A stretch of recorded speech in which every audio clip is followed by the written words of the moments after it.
Hi and welcome back to my channel.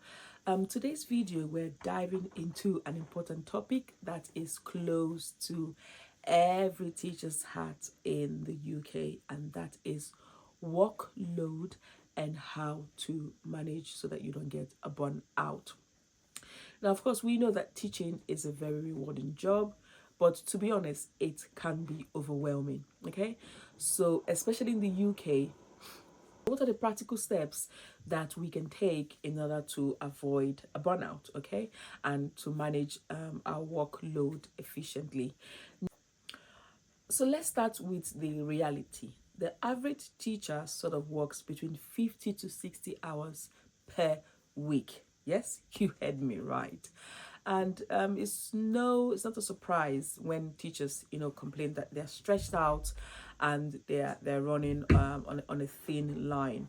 And that's because this 50 to 60 hours is sort of taken over by administrative tasks, marking, extracurriculum activities, planning, and all of that. So this is quite a lot. Okay, so how can you as a teacher manage this effectively so you don't actually get a burnout, which happens a lot? And that's one of the reasons why we are seeing the shortfall of teaching in the UK, is because the work-life balance is very hard to achieve.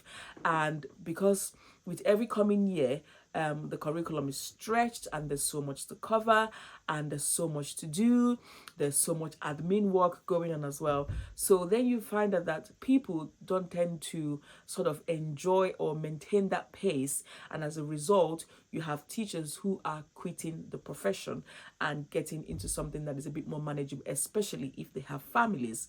So what are the practical things that you can do to avoid this burnout, as most teachers have complained about?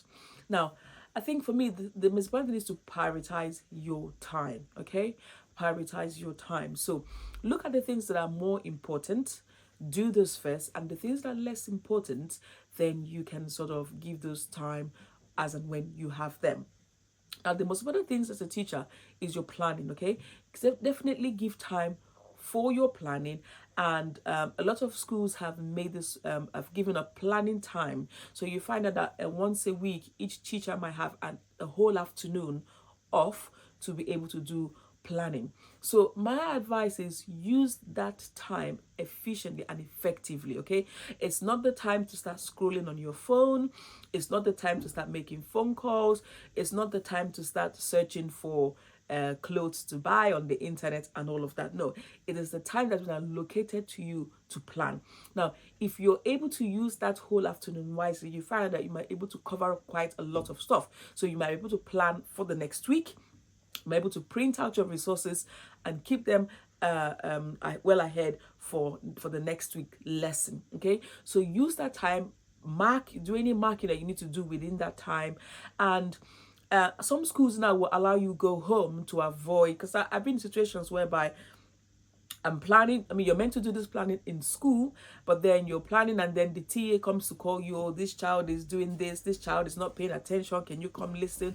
Or I need this, or I need that, or you get pulled into so many different things, and at the end of the day you don't use that time efficiently or effectively. Okay, so now some schools will even allow you to go home so that you don't have that distraction, to be able to plan outside of the school premises. Why some don't, some you still have to stay in the school premises. But then if you make it clear to your TA, please, whatever it is, if you can't manage it, speak to the head teacher. Okay, this is my time for planning and I need to plan.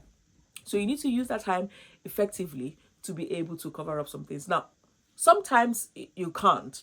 Okay, sometimes you can't do a lot within that time. So which then means you have to take work home to be able to catch up. And I will say this time and time again, I have taken work home several times, okay? A lot of times. And it's not the most healthiest thing to do, but if you have to, then you have to. So sometimes I'll take work home, finish dinner with my family, do all I need to do, and then when the kids are in bed, then I can start planning. Maybe if that's 9 o'clock or 10 p.m., I can start planning from then, and then finish up and go to bed. So is prioritize your time. Use your time wisely, so that you can, if you can bulk things up, bulk them up and do them, so that then you can have a bit more time to do other things that are more important to you. Another thing that you can do is, if for instance you're not able to manage the work-life balance of a full-time job, you can always go part-time. Okay, you can do part-time. Now I found this with teachers who have young children. They tend to either go part-time, or they sort of have a pause in their career and then go do something else, and then when their children are old enough, they come back and then they start the job again. Okay, so if you can't really work full-time, my advice would be go part-time. Right, go part-time, and then that way you can balance it. Now when you go part-time, please be careful, because this will happen to me. You find out that you, on the days that you're not working, you are using them to plan and to do other things. No, I would advise you, if you can, stay away from planning on the days that you don't work, on the days that are your days off from work. To avoid not to plan. Okay, use those days for other things, so that at the end of the day, if you do that, then you're not any better off, because then you're working an additional day that you're not being paid for. So my advice would be, if you go part-time, use the other day to do anything that you want to do, and the days that you work, use that as your school days, to be able to manage yourself and your time effectively.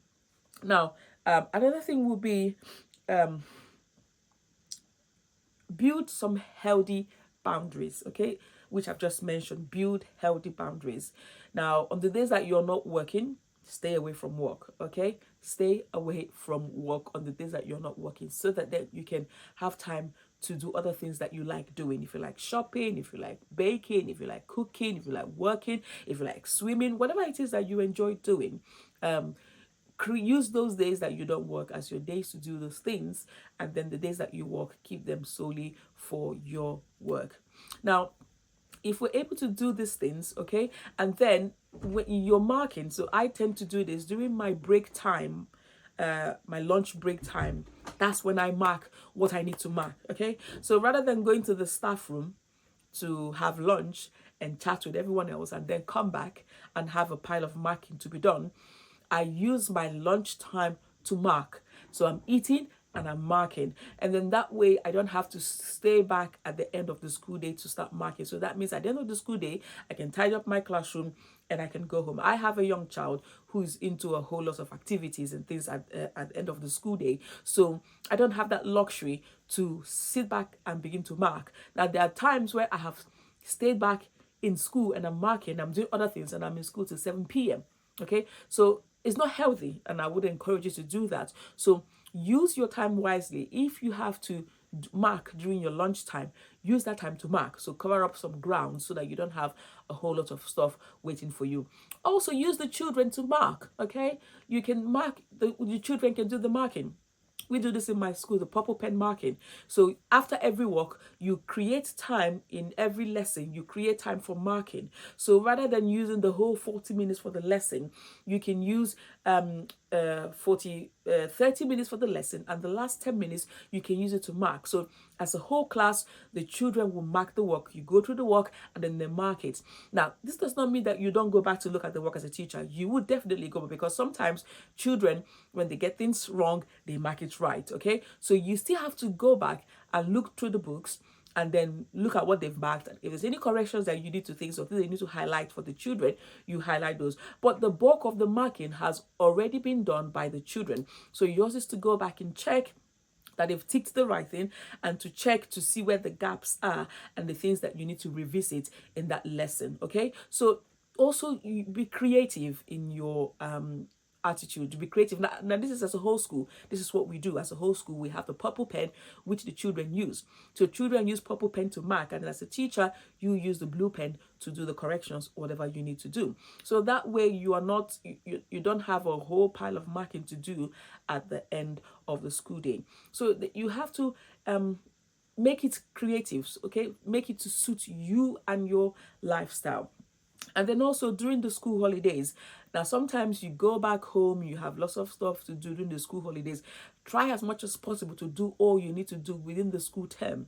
So within the school holidays, then you can have time off, you can rest, you can sort of rejuvenate, and you can spend time with your family rather than having a pile of marking to do. Now over the 6 weeks holiday, sometimes the last term of the academic year can be packed with a whole lot of stuff, school plays, recitation, nativity, and all of that. So if you're not careful, you wouldn't have time to do all of these things. Then you have a lots of pile of workload to do at the end of the holiday. So block out maybe the first 2 weeks of the 6 weeks holiday. So use that first 2 weeks. Maybe the 1 week you can use it to finish up whatever you need to do. If you need to create stickers for the new class, if you need to make books for the new class, if you need to do your displays, you can use that first week to sort of organize these things. And then the second week, you can use that to plan for your next term. And then you have 4 weeks of holiday to yourself to do what you need to do, and you can relax, okay? So don't keep things last minute to do them last minute, because then when it gets too much, it piles up too much, and then you feel overwhelmed. So my advice is this: to be able to sort of avoid the workload. The workload is much. I can tell you that it is much, and it's easier said than done, to be honest. But if you sort of prioritize, use your time effectively, use the resources that you have, plan effectively, and manage your time effectively, you'll be able to sort of manage that work-life balance to avoid the burnout that most people or most teachers tend to complain about. Right. I hope that's been helpful. Do not forget to like, share, subscribe to my channel and videos, and I will see you sometime soon.